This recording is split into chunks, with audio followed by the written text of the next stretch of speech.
can't stop, won't stop. I can't stop, won't stop. I can't stop, won't stop. Can't stop. Can't stop, won't stop. Can't stop, won't stop. Can't stop, won't stop. Can't stop. Всем привет! Сегодня я вам расскажу, как мы делаем обвязку винтовых свай. Скорее всего, вы спросите, из чего же лучше делать обвязку. Можно делать из швеллера или же из бруса. Как видите, мы предпочитаем делать из бруса. Почему же не из швеллера? В земле есть электричество. То есть по вашим винтовым сваям и швеллеру будут ходить блуждающие токи, что способствует корродированию. То есть образованию коррозии, разрушению винтовых свай. Оно вам надо, поэтому делайте лучше из бруса. Второй вопрос. Какого же сечения мы применяем обвязочный брус? Это брус с сечением 150 на 200 под небольшие строения. И брус с сечением 200 на 200 под большие дома. Под полуторные двухэтажные дома. Почему же не применяем брус с сечением 150 на 150? Мы лично считаем, что у него низкая несущая способность. Для обвязки, для дома. Скорее он подойдет для банек, небольших домиков. Это максимум. Надо понимать, что именно на обвязочном брусе будут стоять половые лаги. То есть вся мебель, все нагрузки бытовые будут именно на половых лагах, которые опираются уже на обвязку. И надо учесть, как работают строители. Если они еще впиливают в пол дерева, как-то ослабляют эту обвязку, несущая способность вот этого бруса 150 на 150 будет очень низка. Чтобы максимально придать прочность обвязки вашему полу, всем нагрузкам, мы применяем брус с сечением 150 на 200 повышенной прочности. Или брус на большие дома 200 на 200. То есть хороший, надежный брус хорошего сечения, чтобы ваш дом был надежным. Как мы делаем узловые элементы, как мы стыкуем брус. Сейчас покажу. Вся стыковка у нас идет только по центрам винтовых свай. Никаких стыковок нет в воздухе. Если по длине,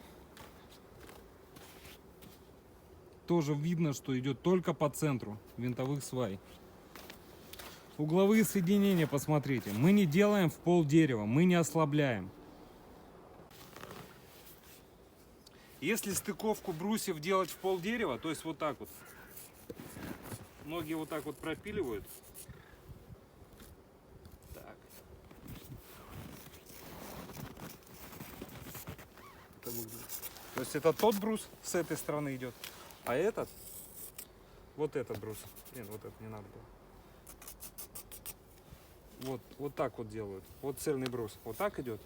И половинка. То есть... Блин, понятно, нет? Да. То есть вот эта часть бруса вот с этой стороны, а вот этот брус, вот он идет целый. Видите, что он уже подпилен. Он уже не 200, а он уже стал 100. А если еще здесь идет трещина, то он вообще очень сильно ослабляется. Поэтому мы не ослабляем обвязочный брус никогда. Мы ставим его на ребро. То есть у нас все вертикально. У нас все вертикально. И следующий вопрос, как мы крепим обвязку, чтобы она никуда не убежала. Если вы присмотрите, как же это мне показать? Давай дальше сам. По углам мы применяем усиленные пластины и глухари 110. И еще саморезы видно.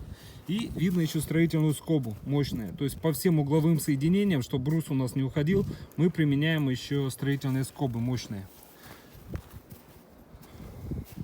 Так, как же они выглядят? А вот так вот. Сейчас покажу.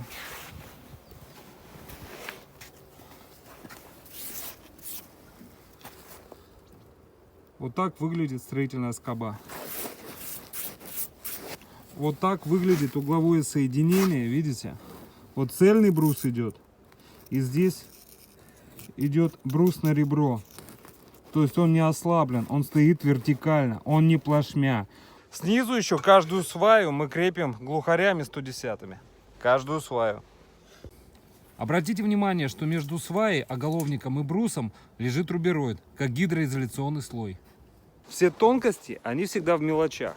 Поэтому при выборе строительной компании обращайте не только на цену, но и на материалы, какие они применяются и как выполняется работа. И тогда ваш дом будет качественной, надежной и уютной. До встречи.